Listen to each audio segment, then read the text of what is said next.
Isolamento seletivo, vertical, imunidade de rebanho. Nos últimos meses, nós ouvimos vários dos termos que definem ora a crise, ora as medidas para contê-la.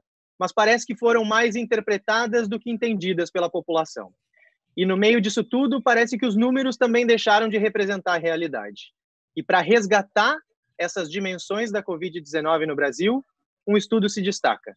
Eu sou Fernando Aguzoli e hoje a nossa conversa vai ser com o mais jovem professor a comandar uma universidade federal no país, Pedro Halal, epidemiologista.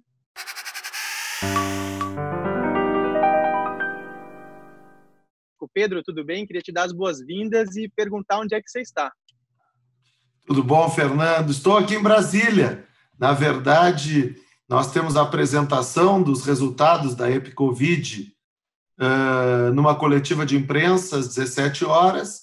Então, embora eu seja gaúcho, moro em Pelotas, no Rio Grande do Sul, hoje estou em Brasília, aqui num dia ensolarado, diferente da situação gaúcha, que hoje está um frio forte lá. Eu sou gaúcho também, né? Não estou agora no Rio Grande do Sul, mas eu sou gaúcho. E foi um pouco diferente, né? A crise, como ela aconteceu no Rio Grande do Sul, ela começou pelo interior do estado, com os clusters, e depois ela foi migrando para a capital. Foi mais ou menos isso que aconteceu, não foi? O Rio Grande do Sul realmente está apresentando um cenário epidemiológico um pouco diferente do habitual, né? Claro que a doença chegou no Rio Grande do Sul pela capital, pelo aeroporto, como chegou em todos os lugares. Mas realmente no Rio Grande do Sul, os 3 primeiros clusters, eles foram fora, foram no interior. Primeiro um cluster em Bagé, uma cidade de porte médio, depois em Passo Fundo e Lajeado, outras cidades do interior, e agora sim, agora parece que Porto Alegre está dando uma disparada no número de casos, mas a Serra, por exemplo, Caxias do Sul, parece que também está crescendo, talvez até mais que Porto Alegre.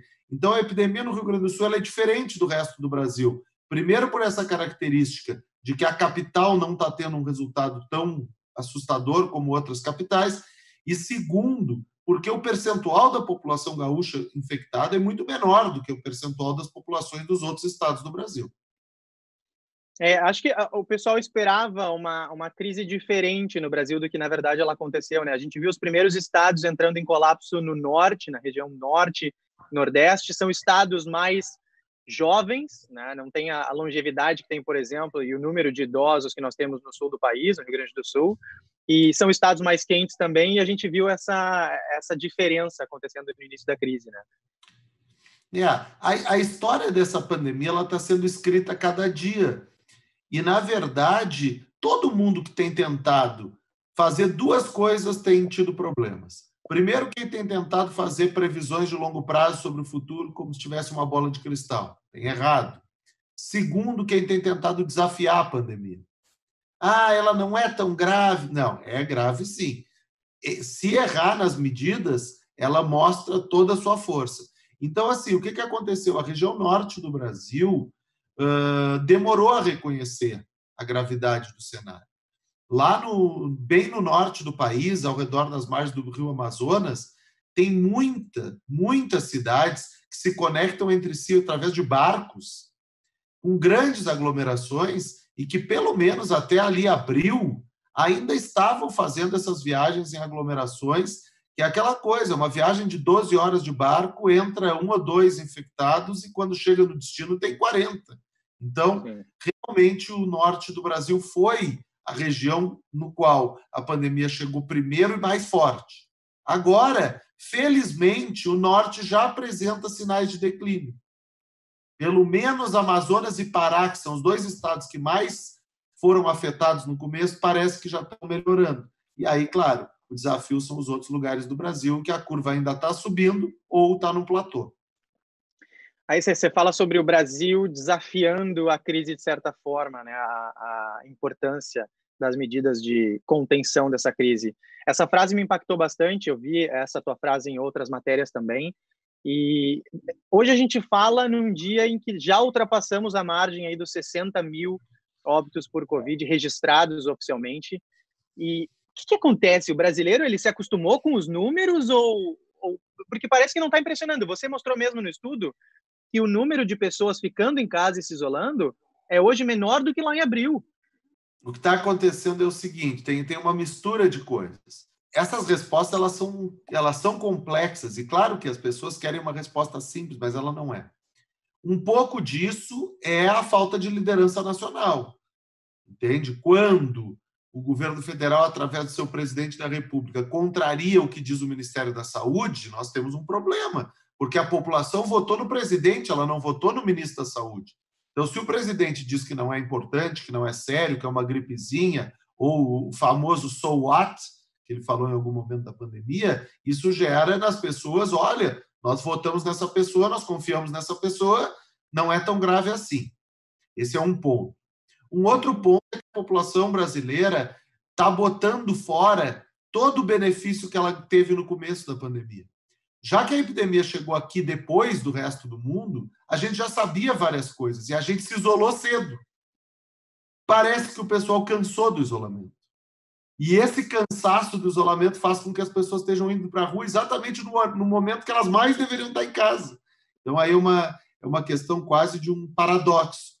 Então, é um pouco de cada coisa. A terceira crítica maior que eu tenho é que o Brasil nunca desenvolveu um protocolo de testagem. O Brasil não tem uma política de testagem populacional. O Brasil tem tentado caminhar nesse sentido, mas tem trabalhado muito mal nisso. Então, acho que esses três fatores em conjunto explicam essa situação que o Brasil começa a ter contornos um pouco inéditos na pandemia.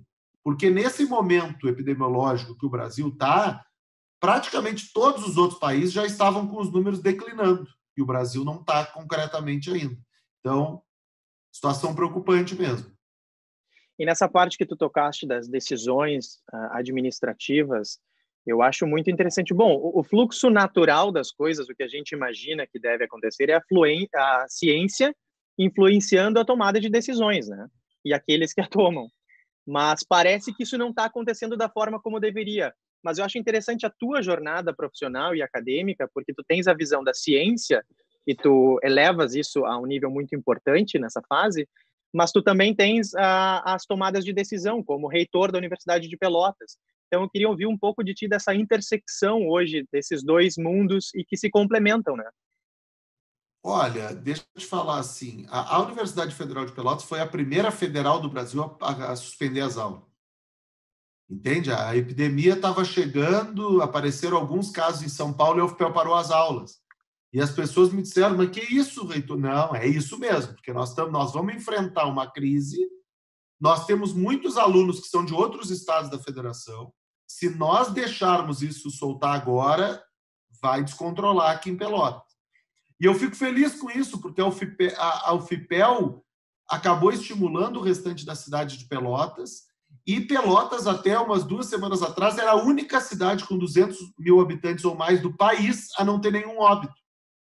Infelizmente, agora já tem. Mas por um bom tempo, e até hoje, Pelotas deve ser a cidade grande do Brasil, ou de porte médio a grande, com menor taxa de mortalidade do país inteiro. Por quê? Agimos cedo, o governo tem ouvido a ciência, a Prefeitura Municipal de Pelotas tem ouvido aos pesquisadores, não só a mim, mas os pesquisadores como um todo. E uma terceira coisa importante, os empresários locais de Pelotas, eles não têm feito aquela pressão de querer influenciar o gestor por fora do pesquisador. Não, eles têm sentado à mesa junto conosco. E aí eles expõem as suas preocupações, nós expomos as nossas e chegam a um consenso. O problema no resto do Brasil, Fernando, é que parece que os gestores têm 2 reuniões separadas. Às 14h eles recebem os empresários. Aí os empresários falam tudo o que está acontecendo, a crise, etc. E tal. Às 15h eles recebem os pesquisadores. Aí os pesquisadores falam da necessidade de isolamento, etc. E tal. Só que essas pessoas não falam juntas. E o problema ele tem que ser resolvido de forma conjunta. Então, eu acho que por aí vai um pouco dos sucessos e fracassos de alguns lugares do Brasil. Sabe que eu tô na Irlanda agora, eu faço parte de um programa aqui, Fellows for Equity in Brain Health, que a gente estuda alternativas de mitigar os efeitos negativos da demência pelo mundo. Nós somos 20, mas boa parte desses fellows são de outros países da Europa. E eles agora que estão reabrindo as fronteiras, como eles voltaram para os seus países em março, eles estão voltando. E ontem, num grupo, estava essa discussão de como burlar a quarentena essencial nesse momento. Então, foi o que eu botei no grupo. A comunidade, a população também tem que se balizar pelos seus valores. Não é apenas aquilo que está vindo de cima ou as formas de utilizar essas regras para burlar alguma coisa. A gente tem que usar também os nossos valores, entender a importância desse isolamento. E, Pedro, a gente está falando sobre os estudos epidemiológicos que você está coordenando e conduzindo aí no Brasil. Eu queria primeiro que tu explicasse para a galera o que são estudos epidemiológicos. Então, a epidemiologia, basicamente, é o estudo das doenças nas populações, de forma bem simples, assim, pegando o termo e explicando o que ele significa. Então, o epidemiologista ele é aquele cara que não preenche bem o estereótipo do pesquisador, que ele não fica de jaleco na frente de um microscópio, num laboratório. O laboratório do epidemiologista é o meio da rua, a gente vai para a rua, a gente vai na casa das pessoas. Além disso, a epidemiologia é aquela ciência que ela formalmente começou em Londres, num surto de cólera. Então, começou a morrer um monte de gente em Londres de cólera, e um médico inglês chamado John Snow, ele pegou e desenhou um mapa da cidade de Londres e começou a notar que as mortes por cólera elas aconteciam em pessoas que moravam próximas umas das outras. E aí ele fez o raciocínio indutivo que isso podia ter a ver com a questão da distribuição de água. Foi lá, descobriu que a cólera era transmitida pela água, desativou a fonte de abastecimento de água, num ato quase de ativismo, e resolveu o problema da cólera naquele momento. Então, o epidemiologista é esse cara que vai para a rua, suja o sapato, para tentar entender as doenças, para tentar resolver o problema da população. Então, esse é um pouco do que a gente faz. Essa é a epidemiologia.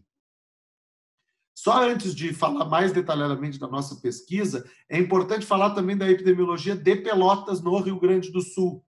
Uma cidade média, cidade relativamente pequena, mas que faz 40 anos que faz esse tipo de pesquisa. Então, hoje, não sei se tu, Fernando, tens filhos, ou tens sobrinhos, ou tens qualquer criança próxima de ti, sempre que essa criança vai no pediatra, seja na Irlanda, no Brasil, no Japão ou na Nova Zelândia, a criança vai ter o seu crescimento acompanhado por aquelas curvas, que são nesse formato aqui. Aquelas curvas que são usadas para o mundo todo, elas foram desenvolvidas em 6 lugares. Um deles é Pelotas. Pelotas participou do estudo das curvas de crescimento.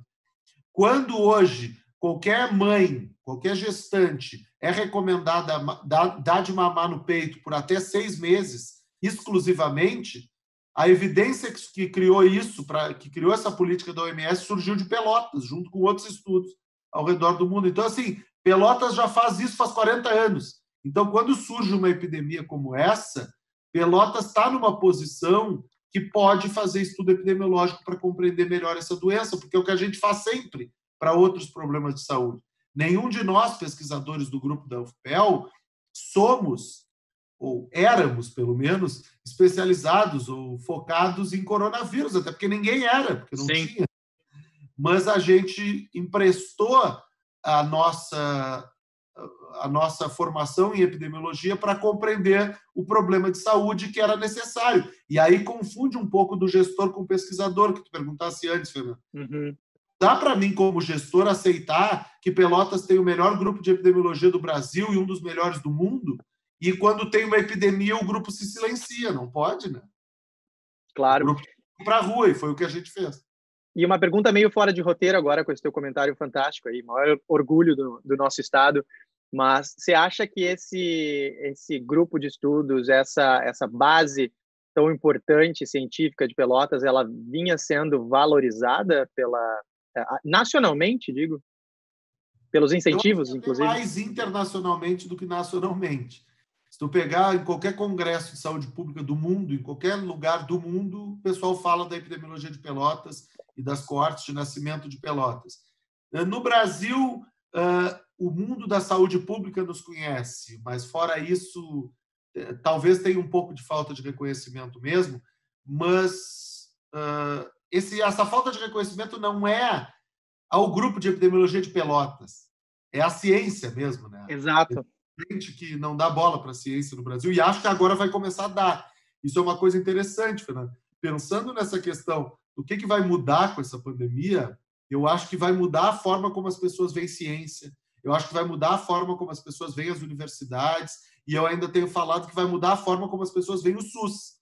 Porque no Brasil tem um monte de morte, mas no Brasil vocês não estão vendo notícias de que tem gente que está morrendo sem ter atendimento. Porque o SUS, com todos os seus problemas, está em pé prestando atendimento para a população. Exatamente, fantástico. Acho que se nós sairmos disso tudo da mesma forma como entramos, vai ser a maior derrota da Covid no nosso país e para a população em geral, para a humanidade. E, Pedro, eu acho que uma analogia muito interessante dessa crise toda é o barco. A gente ouviu vários profissionais falando: estamos todos no mesmo barco. Não estamos. Aí eu tive uma conversa, um bate-papo com o Alexandre, doutor em saúde pública, fantástico. Ele fala muito sobre as questões raciais da Covid. A gente acabou fazendo essa analogia: se nós estamos no mesmo barco, deve ser o Titanic, porque uma população está sendo mais afetada do que a outra. Os botes não servem para todo mundo. Nós temos essas diferenças. A gente vê pelos números quem é que está morrendo mais, quem é que está morrendo menos. E nessa analogia, acho que tu trazes um complemento ao Titanic, que é o iceberg. Nós temos esse iceberg, você fala muito sobre o iceberg, acho que vem para complementar mesmo essa discussão. Queria que tu explicasse um pouco a analogia do iceberg que tu levantaste. Não, eu me proponho a explicar a analogia desde já faço uma declaração que se nós regravarmos o Titanic, nem eu nem tu vamos fazer o papel do Leonardo DiCaprio. Se a gente Não, assim, Fernando, a teoria do iceberg, na verdade, ela surgiu pela própria história do grupo de epidemiologia aqui de Pelotas. Porque em 82, quando começaram a fazer pesquisas como essa, os colegas, que hoje são coautores do projeto que eu coordeno, olha como o mundo é interessante, né? A ideia deles, em 82, eles foram estudar mortalidade infantil porque eles acreditavam que as estatísticas oficiais de mortalidade infantil não estavam mostrando tudo. E aí eles foram a campo para ver como é que era a realidade da mortalidade infantil. E eles concluíram isso. Olha, a estatística oficial mostra um pouquinho, mas tem um monte que está acontecendo e que a gente não se dá conta. A outra coisa que eles notaram lá em 82 é que a mortalidade infantil em Pelotas, entre os 20% mais ricos, era comparável com os países da Europa com menor mortalidade infantil do mundo. E a mortalidade infantil com os dos 20% mais pobres em Pelotas era comparável com os países da África, onde tinha a maior mortalidade infantil do mundo. Então, assim, é um pouco da teoria dos bots que tu está falando, materializada lá em 82. E agora, em 2020, quando chega o coronavírus no Brasil e quando eu desenho, deitado no sofá da minha casa, uma pesquisa epidemiológica para tentar compreender melhor o fenômeno, é baseado na mesma ideia. Se tu pegar o meu desenho original, que eu não tenho, isso é um absurdo jornalisticamente, eu botei fora algo que eu não podia jamais ter botado fora. O meu desenho original de como é que eu desenharia essa pesquisa, primeiro para o Rio Grande do Sul, porque foi lá que começou, ele era baseado no seguinte: eu fazia 6 barras, uma do lado da outra, que seriam os 6 acompanhamentos. No meu desenho original eram 6 fases, uma semana de intervalo entre elas, porque a gente não tinha ideia de quanto tempo a pandemia ia durar, então eu imaginava que tinha que fazer acompanhamento muito curto. E o interessante, tinha 6 barras empilhadas aqui, e embaixo tinha um bloco grande, que basicamente dava a entender isso. Olha, essa pesquisa ela precisa enxergar essa parte de baixo aqui, que são as pessoas que estão expostas ao vírus, que vão ter o vírus e que não vão chegar no serviço de saúde. Porque as que aparecem nas estatísticas oficiais são só os casos mais graves que chegam no serviço de saúde. Então, foi esse o desenho, essa foi a ideia, Fernando. Acho que a testagem está muito relacionada a isso, obviamente, e nós vimos pela World in Data uma média nas semanas de junho de 2,28 pessoas sendo testadas a cada 100 mil habitantes no Brasil, enquanto nos Estados Unidos eram 61 e na Itália 69. Então, fala um pouco sobre essa importância das testagens. Eu falei lá no começo, né, Fernando? O Brasil errou em algumas coisas, mas essa é que o Brasil errou mais feio, assim. O Brasil não... E aí, claro, o Brasil não errou hoje. O Brasil errou ao longo dos últimos anos. Porque quando o Brasil não investiu em laboratório, não investiu em comprar equipamento, não investiu em ciência e tecnologia, é mais difícil agora os laboratórios começar a fazer testes para Covid. Nos Estados Unidos, por que eles conseguiram? Porque os Estados Unidos, vamos falar a verdade, os Estados Unidos não é modelo para ninguém na Covid. Os Estados Unidos, lá no começo da pandemia, minimizou a importância que nem o Brasil.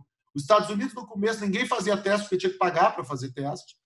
Quando eles botaram o teste gratuito e as pessoas começaram a fazer, eles notaram que eles já estavam muito mais à frente do que eles imaginavam. Mas, quando eles decidiram começar a fazer teste, eles tinham estrutura para começar a fazer. E o Brasil não. Então, o Brasil, além de não ter a política, o Brasil não tinha infraestrutura. E isso está atrapalhando muito. Nós temos exemplos positivos, é claro que temos, na Fiocruz, no Einstein, no Butantan, mas, em geral, os nossos laboratórios são mal equipados e mal financiados. E agora, quando eles precisariam estar fazendo um monte de testes de Covid por dia, eles estão tendo que se reorganizar primeiro para reequipar, para depois começar a fazer teste em massa.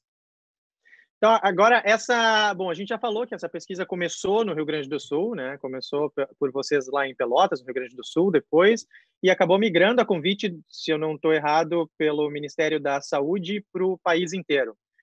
E teve também suas fases ampliadas, né? E agora, um dos últimos dados que você compartilhou, para cada 214 pessoas no Rio Grande do Sul, pelo menos uma já foi contaminada, né? Eu queria que tu ampliasse um pouco esse pensamento e falasse sobre esses resultados que tu estás obtendo. Então, eu vou começar com o Rio Grande do Sul, tá, Fernando? Olha só. Nós desenhamos, como eu te falei no meu desenho de papel de pão, lá, a gente planejava fazer 6 fases semanais. Quando a gente enfrentou o mundo real, financiamento, logística e tudo, a gente mudou para 4 fases com intervalo de 2 semanas entre elas. E agora que a pesquisa bombou e que o mundo inteiro está de olho, o artigo foi aceito na Nature Medicine agora, o que nós estamos fazendo? Nós vamos fazer 8 fases, as 4 primeiras já foram intercaladas por 2 semanas e as 4 próximas vão ser intercaladas por 4 semanas. Nós já fizemos, então, 5 fases. Ontem nós divulgamos o resultado da 5ª fase. O que nós encontramos na 5ª fase? É esse número, que é o percentual da população gaúcha com anticorpos, ou seja, que tem ou já teve o vírus, é de 0,5%, ou seja, meia pessoa a cada 100, uma pessoa a cada 200, arredondando. Então, essa é a realidade do coronavírus no estado. Um outro resultado que a gente encontrou no Rio Grande do Sul, que eu acho importante de destacar, é o resultado em relação a esse termo que as pessoas chamam de subnotificação, mas que não é bem isso. É a diferença, é a teoria do iceberg. Quanto que tem de pessoa com anticorpo comparado com quanto que tem na estatística oficial. E essa é uma boa notícia, porque começou sendo 9, 10 vezes mais, chegou um momento que foi 12 vezes mais, na 4ª fase já caiu para 3 vezes e agora caiu para 2 vezes. Ou seja, o Rio Grande do Sul está testando mais. A epidemia segue crescendo, mas o número de testes está crescendo mais rápido. Então, a diferença entre o número de infectados e o número de pessoas das estatísticas está diminuindo. Isso é uma boa notícia que a gente compartilhou ontem à tarde. E a terceira que eu vou destacar, Fernando, do Estudo Gaúcho é a questão da letalidade. Muito se fala qual é a letalidade, porque a informação mais importante para quem está nos assistindo é essa, né? Tá, se eu pegar esse troço, qual a chance de eu morrer? Claro que muda muito de acordo com a idade, muda relativamente bastante de acordo com o nível socioeconômico, acesso ao serviço, etc. E tal. Mas, em geral, as pessoas falavam às vezes em 10%, depois 5%, tem gente que fala em 0, não sei quanto por cento. A nossa pesquisa está mostrando que é 1%. É 1%. Então, 1% dos infectados acaba vindo a óbito, tanto na pesquisa gaúcha quanto na pesquisa nacional, que eu vou te falar daqui a pouco. Então, assim, isso me chamou muito a atenção. A última coisa que eu vou chamar a atenção da pesquisa gaúcha, porque depois, quando eu fizer o link com a nacional, tu vai entender, é que aqui no Rio Grande do Sul, sempre que dá um positivo na nossa pesquisa, a gente testa as pessoas que moram com ele na casa, para entender a transmissão. E aqui no Rio Grande do Sul está dando cerca de 25%, ou seja, em havendo uma pessoa infectada naquela casa, a chance dos outros moradores terem é de 25%. Tá? É baixo, achei que era maior. Não, no Brasil é maior, porque as famílias moram mais aglomeradas, menos cômodos e mais gente. Então, mas no Rio Grande do Sul é 25%. Tá? Então é isso. Agora vamos falar da pesquisa nacional. A pesquisa nacional é inspirada na Gaúcha, mas ela foi desenhada em 3 fases só. Hoje, às 17 horas, e hoje eu sei que depende de quando as pessoas vão nos assistir, mas hoje, dia 2 de julho, às 17 horas, eu vou fazer a coletiva de imprensa divulgando os resultados das 3 fases do estudo nacional. A primeira coisa que chama atenção é que, por enquanto, estamos em 3 fases. Acho que vai ter uma pressão muito forte da mídia e da sociedade brasileira para ter mais fases. Mas o Ministério da Saúde ainda não sinalizou, nós cumprimos nosso papel, fizemos as 3 fases, resta o Ministério decidir se quer financiar mais. Se ele não quiser financiar mais, muito provavelmente vai ser a iniciativa privada que vai financiar o restante da pesquisa. Então, a pesquisa nacional, Fernando, a gente está com 3 fases concluídas, que é o que nós nos propusemos a fazer. Então, cumprimos o nosso cronograma, e os resultados da pesquisa nacional, eles gritam a palavra desigualdades.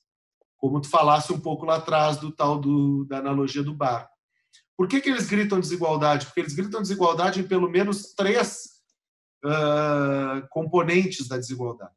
Primeiro, a desigualdade regional. Não tem uma epidemia no Brasil. Tem um monte de epidemias no Brasil. Exato. Na região é 10%, no sul é menos de 0,5%. Não dá para tratar como se fosse uma coisa só. Segunda desigualdade é a desigualdade socioeconômica. Olha, em todas as fases da pesquisa tem um maior percentual de infecção nos grupos mais pobres. E essa diferença está aumentando com o passar do tempo. Ou seja, tem desigualdade e a desigualdade está aumentando, que é o que a gente sabe. O vírus agora está migrando para as populações mais vulneráveis, que moram mais aglomeradas.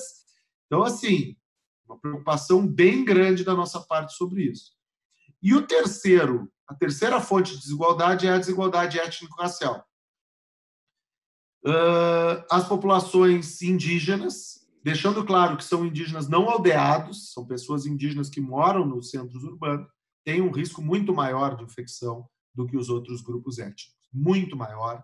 Não é explicado por nenhum outro fator que não há diferença étnico-racial. Claro que a discussão central aí é: temos algum componente genético ou clínico que faça com que essa diferença aconteça, ou, o que me parece mais provável, nós estamos tratando uma diferença cultural.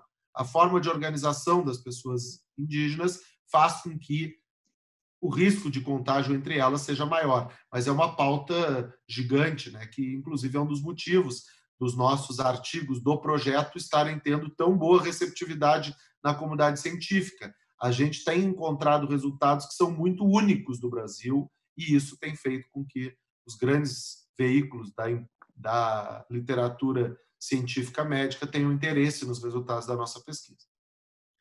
Essa pesquisa ela foi por muito tempo, acredito que ela continue sendo a maior pesquisa epidemiológica em Covid no mundo, não? Ela é a maior. A gente, na verdade, tem uma competição muito saudável com a pesquisa espanhola. A Espanha tem uma pesquisa que em cada fase é maior que a nossa, mas no total a nossa é maior. Por quê? Porque a pesquisa deles são 60 mil pessoas, mas são sempre as mesmas. A nossa pesquisa são cerca de 30 mil pessoas, mas cada fase é um novo grupo. Então, a gente já fez aí 90 mil pessoas diferentes testadas. Nisso, a nossa pesquisa é a maior do mundo. Mas em cada fase, a espanhola é maior que a nossa. Mas, na verdade, é uma competição saudável. Diferente do futebol, que o Brasil tem 5 Copas do Mundo, a Espanha só tem uma, não tem comparação. Em termos da pesquisa, não. As duas pesquisas caminham junto, são ambas muito bem desenhadas, elas respondem a objetivos parecidos e a outros diferentes. Por exemplo, eles lá têm a capacidade de olhar algo que nós não temos, que é a questão do que acontece com as mesmas pessoas ao longo do tempo. Esse é um componente bárbaro que eles têm. Nós não temos, mas, por outro lado, nós temos diferentes fotografias ao longo do tempo que não são fotografias enviesadas pela fotografia anterior, porque são pessoas completamente diferentes. Então, assim, os dois estudos caminham juntos, tem uma intersecção, mas uma convivência bem saudável entre eles. Gostei do teu comentário sobre o esporte, sobre o futebol, porque eu fiz minha parte de pesquisa aqui. Eu sei que quase que a gente te perde para o futebol também, né? Que bom que não perdemos. Olha, Fernando, a gente está muito na fase do fake news aqui no Brasil, né? O fake news virou a instituição da presidência da República, hoje está relacionada com isso. Mas assim, isso é um pouco de fake news, vou te dizer, porque eu não jogava grande coisa. Eu gostava de jogar futebol, mas o futebol não me perdeu. Ao contrário, o futebol ganhou com a minha ausência. É isso mesmo, Fernando. Eu jogava, eu gostava de jogar, nunca joguei grande coisa, como qualquer jovem ou guri, como a gente fala aqui, tu está acostumado com isso. Eu gostava da ideia, pensava em ser jogador de futebol. Quando eu notei que não dava, que eu já deveria ter notado antes, mas aí eu resolvi vir para a educação física. Na verdade, eu tinha dúvida se eu faria educação física ou jornalismo. Acabei indo para a educação física, gostei muito, depois fui para a saúde pública, epidemia, etc. Estou muito satisfeito com essas escolhas. Também ficaria satisfeito. Nós também. Para o futebol é que não dava. Nós também estamos muito satisfeitos com a tua escolha. E deixa eu te perguntar sobre as fotografias. Eu já vi outras matérias tuas falando sobre essas fotografias também, né? São essas, acredito que essas fases, os resultados dessas fases. Mas aí uma coisa que, para mim, é uma dúvida, acho que algumas pessoas também tenham a mesma dúvida. Essas fotografias, elas te dão uma condução, o que fazer a partir de então, ou, na verdade, elas te contam uma história do que aconteceu? As duas coisas.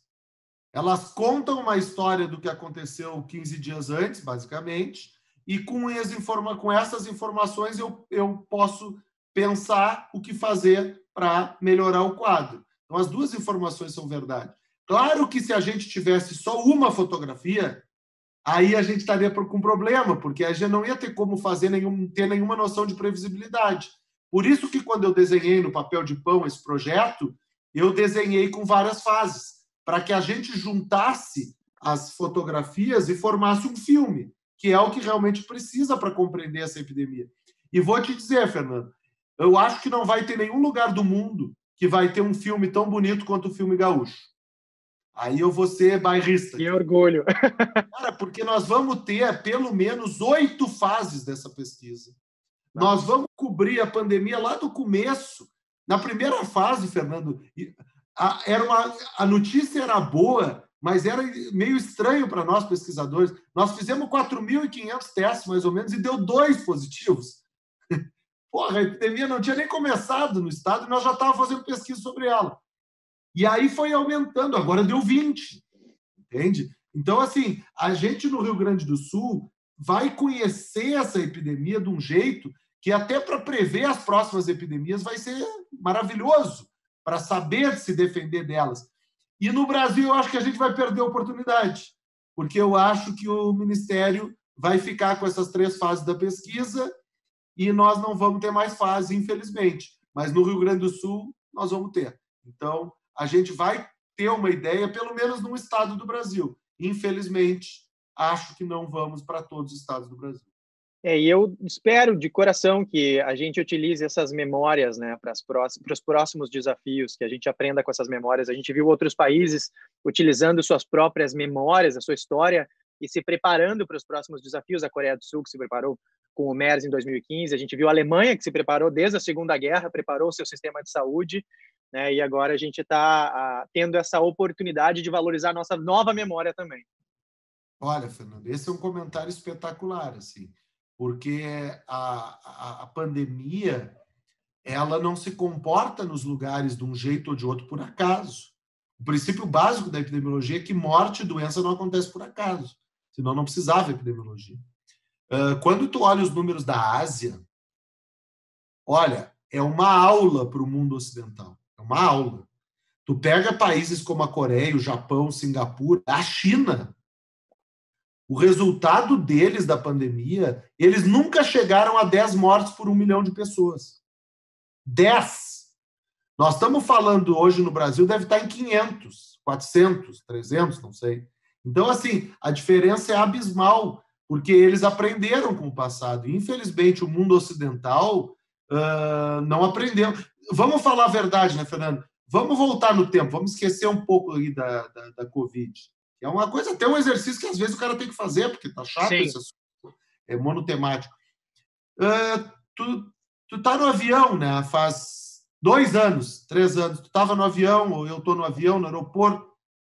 Cara, tu só via de máscara pessoas asiáticas. Exato. Eles já estavam de máscara. Eles estavam de máscara por quê? Muitas vezes porque eles tinham sintomas, ou porque eles queriam se proteger. Então, assim, eles estavam 2 anos atrás fazendo isso. E não era por causa da Covid, era porque eles já tinham entendimento dessas questões, eles tinham aprendido com SARS, com MERS, etc. E tal. Então, como tu dissesse, a nossa derrota só vai ser maior se a gente não aprender nada com a Covid. Se a gente, pelo menos, aprender com a Covid, pelo menos avançamos. E agora que a gente está nesse panorama internacional também, que a gente começou comentando do estudo na Espanha, também sobre os números na Ásia, nós, embora o estudo que tu estejas coordenando seja um destaque internacional, houveram outros estudos menores também. A gente viu estudos na Itália, em algumas cidades da Alemanha, em países nórdicos aqui na Europa também. O que eles te mostraram nesse comparativo entre o estudo nacional e esses estudos que nós vimos dessas cidades muito impactadas no norte da Itália, aquela cidade na Alemanha que ficou famosa? Gangelt. Eu já sei Como? até o nome. Gangelt. Gangelt. Não, realmente, assim, ó, cara, eu acho o seguinte, Fernando, eu acho que esses lugares, é aquela coisa, né? Esse tempo aqui no Brasil teve um editorial do jornal maior que tem aqui no país, e os caras falaram de que não adianta, né? A pandemia, a tragédia, ela, no final dela, tem gente que vai sair gigante dela. E esses lugares vão sair gigantes. A cidade de. Eu vou começar com aquela província, aquele vilarejo de Vô, na Itália. Cara, o que aqueles caras fizeram é bárbaro. Os caras pegaram, são acho que 2.200 pessoas e testaram todo mundo. Deu 3%, se eu não me engano, de infectados. Cara, os caras testaram todo mundo. Os caras fizeram um censo da população e deu. Agora nós vamos entender esse troço. Esses caras fizeram uma coisa gigante, talvez eles não tivessem ideia do tamanho disso. Depois, Gangelt na Alemanha, a Áustria, alguns lugares dos Estados Unidos, o Brasil, o Rio Grande do Sul, e depois o Brasil, a Espanha. Cara, essa informação que esses lugares estão produzindo, ela está ajudando. E aí é muito difícil tu quantificar, né? Mas o que tem de vida sendo salva por causa disso é inacreditável. Aí, claro que tu precisa fazer todo um raciocínio para entender como que um estudo desse salva uma vida.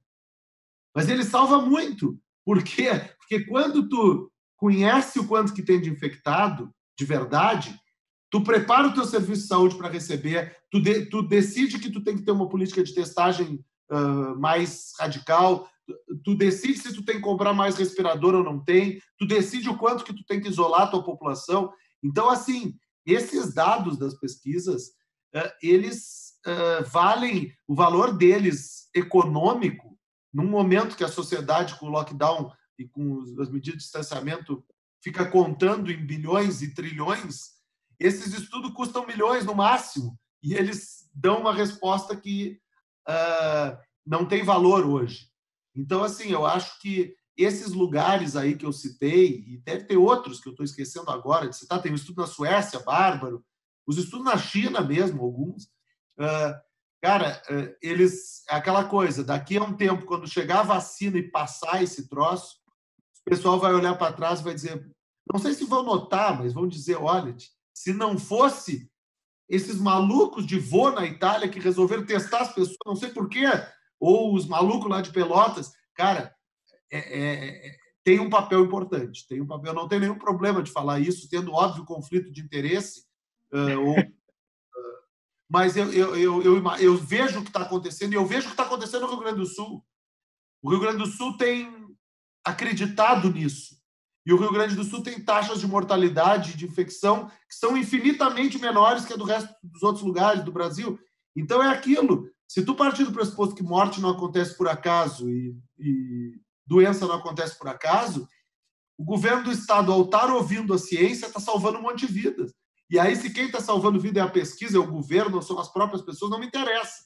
O que interessa é que tem um monte de gente que não está morrendo por causa disso tudo. É fantástico. E eu não posso deixar de tocar em 2 assuntos agora também. Um deles são as medidas para tentar diminuir esse espraiamento do vírus, né? A gente viu medidas de isolamento e distanciamento social, que na verdade eu prefiro falar de distanciamento físico do que distanciamento social, né? A gente viu muitas estratégias pelo mundo e diferentes, né? Aqui na Irlanda, por exemplo, nós começamos no final de março um lockdown que durou quase 2 meses completos. E com isso nós conseguimos diminuir muito, e hoje a gente já entra com maior segurança no que se encara sendo o novo normal. Mas eu vi que tu defendeste um lockdown completo de 15 dias a nível federal, é isso? Seria uma boa estratégia nesse momento? É o que a Irlanda fez. A gente perdeu o time, a gente era para ter feito antes. Mas o problema do Brasil é que o Brasil começou o distanciamento físico cedo, isso foi bom, e o Brasil, na hora que mais precisa, não está em lockdown. O Brasil tem que estar em lockdown urgente. Urgente. 15 dias talvez não seja suficiente para resolver que nem aconteceu nos 2 meses da Irlanda. Mas pelo menos 15 dias agora, bota a curva para descer. E a curva estando descendo pela evidência do resto do mundo, isso significa que nós vamos ter uma situação um pouco melhor ao longo dos próximos meses. Então, é por isso que eu defendo o lockdown de 15 dias, defendo um lockdown extremamente rigoroso. Não adianta ser alguns lugares e outros não. Uma analogia que me fizeram uma vez aqui no começo da pandemia, naqueles memes de WhatsApp, que alguns deles são espetaculares, mas esse é um que eu gostei. Essa coisa do lockdown, não dá para pensar, é que nem tu pensar que tu vai fazer xixi no cantinho da piscina. Desculpa o termo. Não adianta ir ser no cantinho, porque vai pegar a piscina toda. Então, se é para fazer lockdown, nós vamos fazer lockdown de verdade, que nem a Irlanda fez. Então é isso. Boa, fantástico.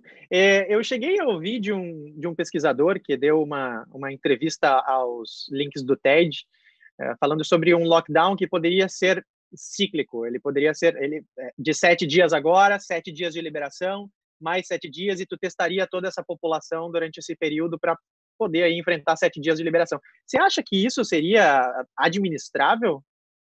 Acho muito difícil num país gigante com o nível de educação que tem a população brasileira. A ideia tem fundamento, teoricamente ela tem fundamento. Talvez se eu fosse presidente da Islândia, da Nova Zelândia ou até da Irlanda, sinceramente, talvez desse para pensar nisso. Acho muito difícil conseguir botar isso em prática aqui no Brasil, mas eu quero deixar muito explícito que a ideia é boa, a ideia faz todo sentido, do ponto de vista epidemiológico. A minha única preocupação é que a gente não consiga implementar, primeiro, porque as pessoas não vão entender, e segundo, porque não vai ter teste. Esse que é o meu medo. A gente não vai ter teste para poder fazer. Essa estratégia ela é baseada em testagem em larga escala. E eu acho que nós não vamos ter teste suficiente. Você também tem um apreço aí pelo jornalismo, pela comunicação, tu comentaste. E nós vamos ter uma entrevista nessa série de 12 entrevistas com um jornalista brasileiro sobre o papel da mídia durante a pandemia. E eu tenho visto como comunicador, e especificamente em saúde, eu tenho visto essa massiva produção, tu mesmo disseste, de fake news no Brasil, e isso é um atentado à saúde pública, de certa maneira. Então, eu queria a tua perspectiva, se tu achas que a população ela teve entendimento desses aspectos que eu comentei no início, isolamento, o que seria vertical, o que seria isolamento social, o que seria o distanciamento, lockdown, essas medidas que definem ou que evitam as infecções, que protegem a população. Você acha que a população entendeu tudo? Olha, a população não entendeu porque foi estimulada a não entender, né? O debate, ele, por vezes, se tornou raso. Essa pauta da imunidade de rebanho, por exemplo, é uma pauta real na ciência, é uma pauta concreta, é verdade isso. Agora, se a gente deixar todo mundo se infectar até atingir a imunidade de rebanho, vai morrer 1 milhão de pessoas no Brasil. Ninguém acha razoável isso. Então, assim, eu vou até fazer uma avaliação que talvez tu ache estranha, Fernando, talvez tu não esteja esperando eu dizer isso, mas eu acho que, assim como eu falei que a ciência, a universidade e o SUS saem maiores da crise do que entraram, eu acho que a mídia também sai. Especialmente aquela mídia tradicional, assim, a mídia televisiva, a mídia dos jornais. Aqui no Brasil, olha, a TV e os jornais estão passando boas informações para a população. As revistas semanais, a maioria delas também. Então, assim, as rádios, muito. Então, eu acho que a rede da desinformação ela tem sido combatida pela rede da informação. E a rede da informação comunicação tem dado muita informação boa para a população brasileira. Então, eu sempre tenho essa questão da comunicação, para mim é uma pauta central. Não existe cientista se o cientista não sabe comunicar. Então, isso quando eu estive na Inglaterra, financiado pela Royal Society, depois pela Wellcome Trust, a gente falava muito de translational research, de traduzir o resultado científico para as pessoas. Então, não é por acaso que as minhas entrevistas sempre têm uma analogia muito que os cientistas acham meio simplificada, mas é porque eu preciso que as pessoas entendam o que eu estou falando. Quando aumentou muito da primeira para a segunda fase o resultado aqui no Brasil, eu disse que se fosse uma corrida de Fórmula 1, nós éramos o carro mais rápido da pista. Mas mas não sei se é... Não, é isso que comunica. As pessoas têm que entender o que nós estamos falando. Exatamente. Essa tua forma de contar uma história e não só transmitir um conteúdo é muito importante. Eu acho que é um grande desafio. E a minha carreira, na verdade, começou quando a minha avó foi diagnosticada com Alzheimer, há 12 anos atrás, e eu fui buscar por conteúdo, por informação sobre a doença, e era tudo ou muito técnico ou muito negativo. Então, nada comunicava com o neto que queria cuidar de alguém que amava. Então, acho que esse trabalho que tu fazes, por isso que eu te escolhi para essa entrevista, é fantástico. Tu simplifica esse conteúdo científico para que a população possa ter um maior entendimento. E, Pedro, a gente ouviu falar em isolamento vertical. Eu, honestamente, fico um pouco perdido, porque parece que esse termo ele nasceu aí no Brasil, parece que ele nasceu da política. Eu não ouvi esse termo aqui. Ele existe? Isolamento vertical é uma prática comumente... A terminologia está sendo usada de tudo que é jeito, né? Mas o conceito existe. Não com esse nome, mas o conceito de tu isolar só os grupos de risco e deixar os demais grupos circularem existe, que é o conceito que está sendo usado aí. É o conceito de tu isola os grupos de risco e deixa o restante circular. O problema de tu isolar só os grupos de risco no coronavírus é que ele não funciona, porque a criança interage com adultos. E no Brasil, especialmente, a criança interage com adulto e com idoso. Então, assim, é um conceito, de novo, é que nem a imunidade de rebanho, é um conceito válido, é uma discussão científica séria. Em outras epidemias, sempre foi um desafio para todo mundo discutir se as aulas devem continuar ou parar em escola. Porque criança, quando tem um quadro muito leve da doença, pode ser utilizado porque faz o vírus circular, se aproximar da imunidade de rebanho e tem pouquíssimo risco no nível individual. O problema é que nessa doença não é assim, cara. Dá para os números começarem a cair, não precisa chegar em 60%, 70% da população infectada. Na Espanha começou a cair com 5% da população infectada. Na Irlanda, eu vou te chutar, deve ter 1% da população infectada, ou 2% no máximo. E os números caíram. Então, assim, não precisa dessa loucura de expor todo mundo a um vírus que mata 1% das pessoas. Não precisa disso. Vamos segurar, vamos deixar chegar a vacina no começo do ano que vem, e aí resolvemos o problema de vez. Não precisamos acelerar o processo para chegar na imunidade de rebanho. Boa. Então, para a gente terminar essa entrevista, vamos falar um pouquinho brevemente sobre essa a imunização da população, porque eu acho que quando eu converso com os profissionais aqui, por exemplo, na Irlanda ou no Brasil, e eu pergunto, ok, aprendemos muito nesses últimos 6 meses, descobrimos muito, mas o que nós ainda precisamos descobrir? E é quase unânime, precisamos de mais informação sobre essa imunização da população, sobre como que ela se comporta. A gente ouviu muito no Brasil sobre a imunização do rebanho, mas eu queria ouvir um pouco de ti, o que você está vendo sobre esse novo aprendizado necessário que a gente precisa complementar. Olha, a equação é muito simples, não tem nada de complicado. Às vezes, pesquisadores gostam de falar complicado para se bancar, sinceramente. Nós temos um vírus. O que o vírus quer fazer? Ele quer infectar. O ciclo de vida dele é esse, ele quer infectar as pessoas. Enquanto nós tivermos o vírus de um lado e pessoas que podem ser infectadas, suscetíveis aqui, ele vai ficar entrando e infectando as pessoas. O que é imunidade de rebanho? É quando a maioria desses caras aqui não estão mais suscetíveis. Então o vírus vem, bate e volta, bate e volta. Esse cara tem anticorpo, eu não consigo. Esse cara tem anticorpo, eu não consigo. Daqui a pouco, morreu o vírus. É isso. A imunidade de rebanho é isso, ele tenta e não consegue mais. Porque ele não dura para sempre, ele dura, dependendo, o álcool gel mata o coitado desse cara aqui. Ele é facilmente destruído. Agora, se eu ficar na rua promovendo um encontro entre as pessoas infectadas e as pessoas suscetíveis, eles vão pegando. E o vírus vai fazendo o que ele sabe fazer, que é infectar as pessoas. Então, assim, tem 2 jeitos dele parar, 3 jeitos dele parar de fazer isso. Um é esse, imunidade de rebanho. Todo mundo tem anticorpo, ele não consegue infectar mais ninguém. Morreu, faleceu o vírus. Segundo, eu não deixo ter esse encontro. Distanciamento social. O vírus fica para cá, as pessoas que estão suscetíveis ficam para cá. Claro que é um perigo. Por quê? Porque a próxima vez que ele voltar, tem um monte de gente que ainda não teve. Mas pelo menos eu seguro o processo. Aí entra o papel da vacina, que é o terceiro jeito. É o seguinte, eu imunizo todo mundo. Aí o vírus pode circular à vontade, meu amigo. Tu vai bater aqui, tá todo mundo imunizado, tchau, morreu. Então, essa que é a questão. Só tem essas maneiras. Por isso que todo mundo está acreditando na vacina, Fernando. Se não tiver vacina, a situação é muito delicada.